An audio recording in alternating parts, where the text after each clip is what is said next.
Today we're going to be talking about the 2-1 buy down. This is an important financial concept to understand as it relates to getting a mortgage in this environment. One of the things that has really slowed down home buying is interest rates going up.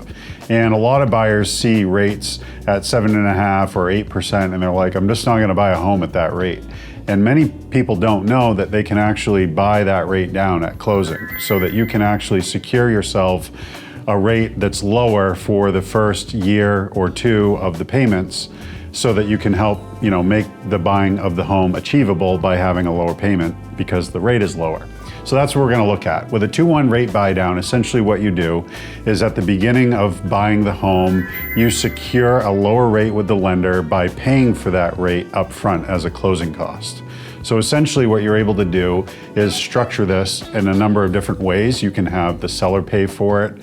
It can be something that could be a contribution from them. The money to buy down the rate can also come from your own personal savings. There are different sources of where this can come from, and we can help get you connected with the right lender that can work you through that. At the end of the day, the important thing to know is that just because you're seeing rates out there, maybe in the mid-7s or in the 8s, doesn't mean that that's the rate that you need to start your journey right now. So the way this would work is like this. Right now, the rates are maybe about 7.5% to 8%, depending on where you're looking. And you can go ahead and have a situation in which your first year would be at, say, 5.5%. And then that would generate on a $300,000 home about a $1,500 a month payment. Then in year 2, you could look at moving that rate to 6.5%, in which case your payment would go up slightly to about $1,650 or so.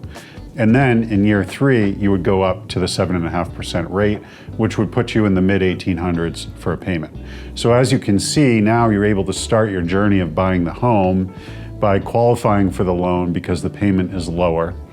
As rates go up, your payment is going to go up, so you need to be mindful of this and prepare for this. However, if rates go down in a couple of years from now, then you can refinance at a lower rate and still secure that lower payment.